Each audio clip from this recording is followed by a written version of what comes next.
pues los eventos más trágicos que ha vivido nuestro país, ¿no? Poco se puede, no, me he dejado sin palabras, perdón, pero estoy muy conmovida. Y más bien quisiera ver si tienen algún comentario, algo que quieran preguntar, pues les damos la palabra. En lo que se anima, nada más decirles algo muy curioso. Como dice Patti, bueno, nosotros transitamos desde entonces, y yo desde que era chavo empecé a guardar revistas sobre el 68, estas de 1998, 10 años después. Y una de las cosas extrañas que se narra en este número de Nexos es que los archivos de lo acontecido en el movimiento del 68 no habían sido abiertos ni siquiera 15 años después. Pero lo más loco es que las cajas de los archivos donde estaba toda la información clasificada del movimiento del 68 fue trasladada a Lecumberri y la guardaban en las celdas donde estuvieron los muchachos que fueron presos en ese momento. Por ejemplo, Gilberto Guevara Niebla, hoy diputado del PRD y importante líder del movimiento del 68, él fue a intentar sacar las cajas de los archivos de Lecumberri en la misma celda donde estuvo con sus amigos. Es decir, que donde estuvieron los muchachos, después está la historia. La pregunta es si realmente sabemos lo que ocurrió mientras no se abran esos archivos.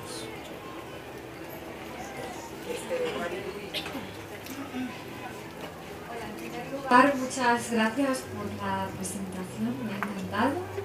Y tengo una pregunta, y además va relacionada con lo que acaba de comentar.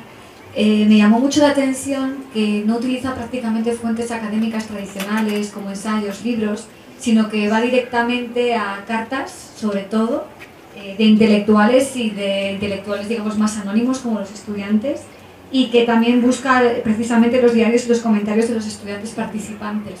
Me gustaría saber por qué ha tomado esa decisión de seleccionar ese tipo de textos y no irse quizás a los textos, digamos, más conocidos. Gracias. Gracias por la pregunta. Es que justamente la posición política que a mí me habita en estos momentos es que la propuesta de los gobiernos totalitarios es que no exista el sujeto, que no tenga nombre, que no tenga palabra, que no tenga discurso, y en lugar de eso nos propone la ciencia, la academia, todo aquello que tendría que hablar y decir de los sujetos, pero sin que los sujetos hablen. Justamente lo que yo me di fue la tarea de buscar cartas, manuscritos, diarios, entrevistas con gentes que vivieron, con padres. Estoy haciendo un trabajo sobre el impacto de la violencia en la familia. Pues a mí me parece que la familia, por ejemplo, después de la intervención de un acto violento de Estado no es la misma.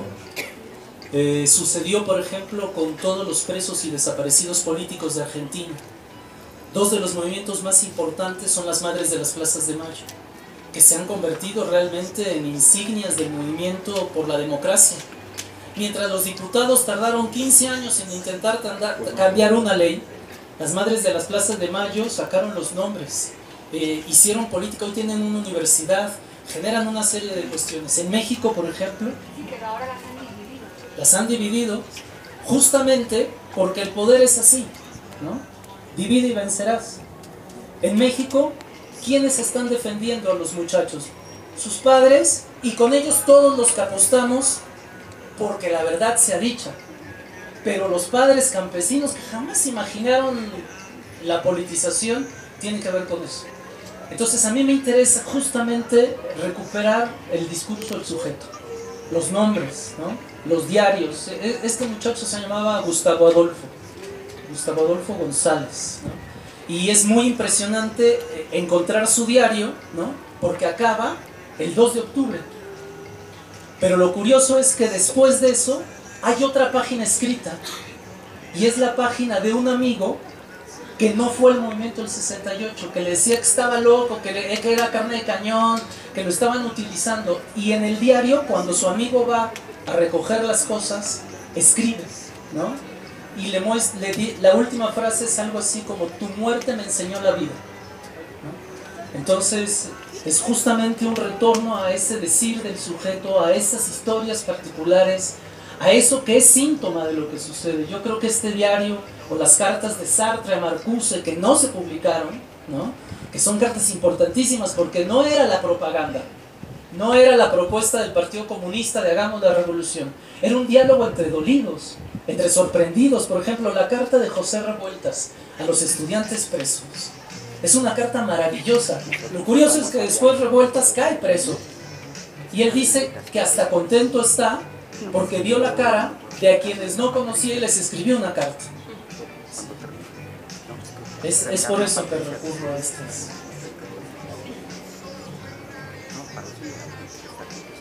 Yo estaba pensando que han pasado 47 años y que estos acontecimientos que forman parte de nuestra historia, y específicamente el 68 está una década antes de que yo hubiera nacido.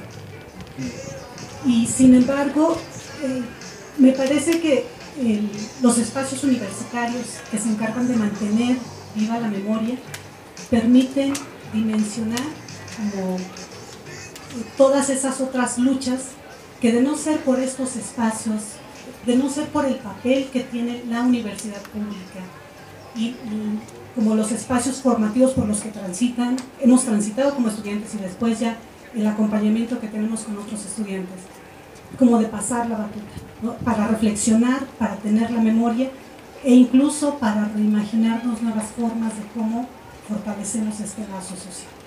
Ahora el país está en una situación que tiene dolor por todas partes, ¿no? Quienes hicieron la cuenta de cuántos litros de sangre tiene una persona y después los cientos de miles de muertos que ya había dejado esta lucha contra el narcotráfico, de pronto decían, podemos teñir el país de rojo, ¿no? Y solamente estábamos hablando de la lucha contra el narcotráfico y no de todos los otros agravios o todas las otras luchas que se han quedado lastimadas, obstruidas, dolosamente provocadas, ¿no? Entonces, me parece que la universidad tiene un nivel de responsabilidad muy importante, en tanto es de pronto el único espacio donde circula la palabra y donde críticamente se puede construir o reconstruir esa historia que tenemos que gestionar, y de pronto también cuestionarnos cómo gestionar el dolor que este país va teniendo.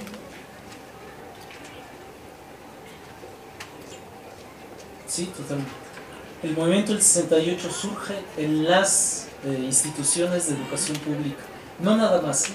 También participó gente de la Ibero, también participó gente de la Universidad La Salle, evidentemente de la Universidad Nacional. Hubo estudiantes de la UAC. Yo estuve tratando de encontrar en los archivos, pero solo encontré artículos. Hay una tesis muy importante de la UAC sobre el papel que jugó el Partido Comunista Mexicano en el 68, que es muy interesante. No están los nombres de los estudiantes, porque justamente lo que no están son los nombres. Pero las primeras movilizaciones son las prepas populares. Todavía no existía el CCH es efecto justamente del 68, igual que la UAM Xochimilco, igual que muchas universidades, pero surge en las preparatorias nacionales, ¿no? Y después ciencias políticas, ciencias químicas, arquitectura, la Universidad Nacional entera. Hay partes que ya no leí, el análisis que hace Monsiváis de la forma de lucha que inventaron los estudiantes con el silencio. Es impresionante. Tengo un minuto que les... Bueno, o dos.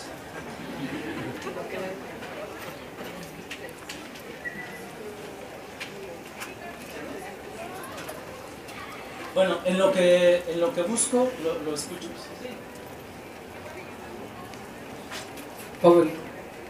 Jóvenes, a ustedes me dirijo. Yo estuve allí en el 68 en Tlatelolco y la verdad fue algo terrible. De hecho, yo tengo un balazo aquí en el brazo, hasta me salió por aquí, por el pecho. Y sí, como dice, pues muy triste. Ojalá no dejen morir nunca esto.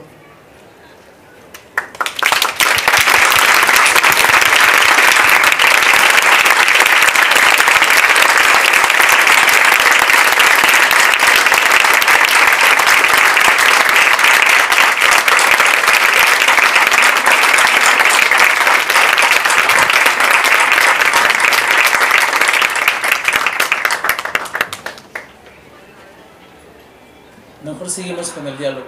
En todo caso, después les cuento el silencio.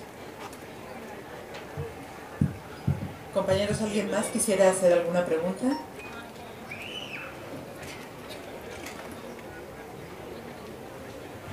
Eli, buenas tardes. Mucho gusto verte.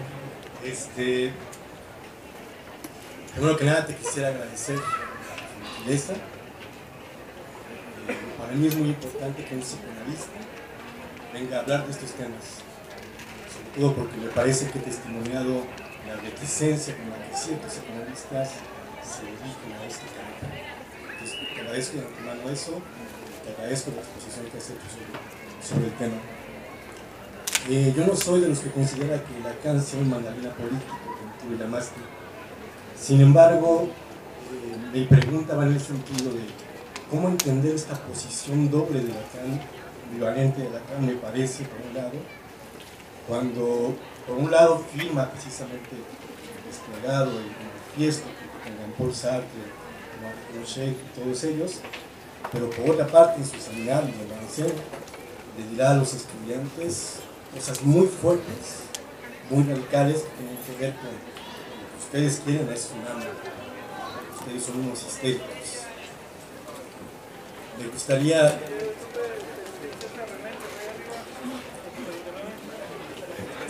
Sí.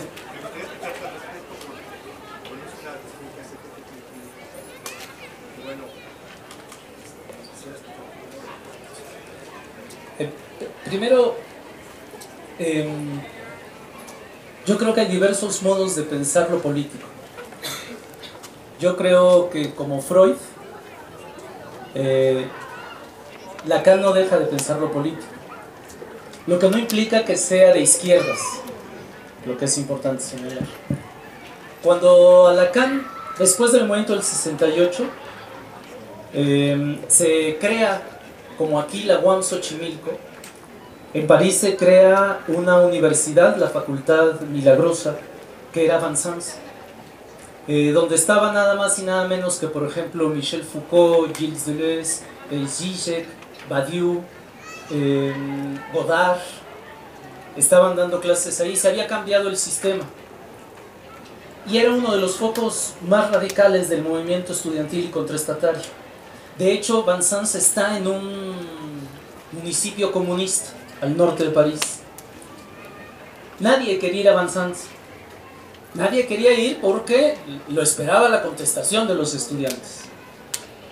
Y Lacan decide que va a llevar su seminario a Vincennes. Porque era un poco ingenuo. Él pensaba que los estudiantes lo iban a escuchar igual que los que iban a su seminario. Yo creo que se equivocó como político sin dejar de pensar el campo político. Lo que Lacan hace son tres cosas. Primero, firma una carta de apoyo a los estudiantes. Segundo, interrumpe su seminario en apoyo a la huelga estudiantil. Y tercero, es el único de los grandes intelectuales que es corrido de la universidad. Lefebvre se quedó en la universidad. Ese no salió. No salió Luron, ni Lapasad, ni Turenne, todos se quedaron en la universidad. Lo único que corrieron fue a Lacan. La pregunta es, ¿y por qué corren un psicoanalista si nada más lo escuchan los burgueses apiñonados? A mí me parece que Lacan responde al movimiento del 68 con los 4 discursos. Es decir, cuando Lacan se enfrenta al movimiento estudiantil en Anteaja, lo que él les dice es: no es un problema de estrategia, es un problema de estructura. Y si es un problema de estructura, lo que tenemos que estudiar es la ley y el modo como se constituye la sujetación del ser. Y entonces los estudiantes lo que querían era provocarlo, y él cae en la provocación, y creo que hace bien. O sea, si se hubiera quedado callado, como en su sesión, hubiera ido a hacer una payasada. De por sí fue a hacer eso. Pero me parece que Lacan aceptó el reto y no fue al departamento de psicoanálisis que dirigía Jacques Alain Miller.